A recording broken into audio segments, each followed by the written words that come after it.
Hello, hello, bonsoir à tout le monde. 31 décembre, nous y sommes enfin. 31 décembre 2023, jour tant attendu par tout le monde. Jour de célébration, de communion, mais aussi d'excès. Donc je prie pour que la prudence soit notre partage ce soir. Nous nous apprêtons à aller au culte avec tout le monde pour la célébration.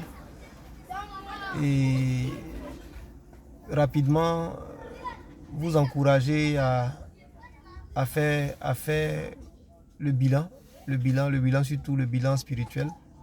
C'est ce qui est plus important. Le bilan financier, autre, on peut le faire, mais il est important de faire le bilan spirituel parce que c'est cela qui va nous guider pour tout le reste. Parce que tout le reste dépend de notre vie spirituelle. Et cela me rappelle une histoire de la Bible, la parabole que le Seigneur a donnée dans le livre de Luc, Luc 12, à partir du verset 16-17. L'homme qui avait fait une belle récolte et qui admirait sa récolte, qui disait qu'il n'avait pas assez de place pour serrer la récolte et qu'il allait détruire tous ses greniers pour en construire de plus grands afin de pouvoir y amasser toutes ses récoltes.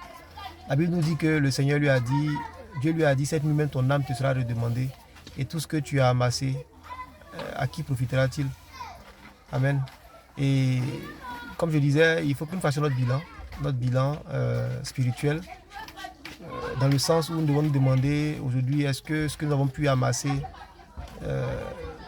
comme connaissance, comme patrimoine matériel, financier, autres, tous nos accomplissements, est-ce que cela a servi à l'œuvre de Dieu? Est-ce que cela...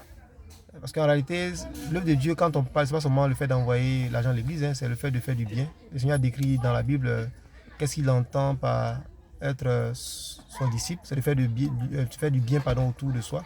Est-ce que nous sommes dans une logique de vouloir tout garder pour nous? Nous avons fait du bien.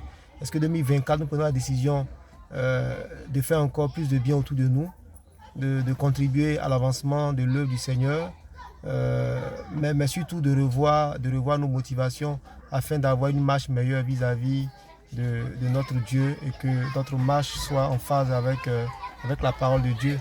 Parce qu'au finish, le meilleur héritage que nous pouvons avoir, c'est l'assurance de la vie éternelle et d'avoir fait notre part sur cette terre des hommes. Amen, amen. Donc voilà en gros ce que je voulais vous partager. Je prie pour que cette nuit, la grâce de Dieu vous environne, que sa faveur soit votre partage et qu'il n'y ait point d'accident, point de décès subite, point de malheur. Que cette nuit soit pour vous une nuit où vous expérimentez la provision divine, la grâce du Seigneur. Béni sois-tu, Seigneur, pour tout ce que tu as accompli dans la vie de mes frères et sœurs. Merci pour ce que tu as fait pour nous en 2023 et nous croyons que 2024 sera encore meilleur. Que le Seigneur vous bénisse, qu'il vous accorde sa faveur. Amen, amen, amen. Donc voilà, je pense qu'on est prêt à partir. Les pasteurs ont commencé à monter. Que Dieu vous bénisse et soyons prudents sur les routes cette nuit. Amen.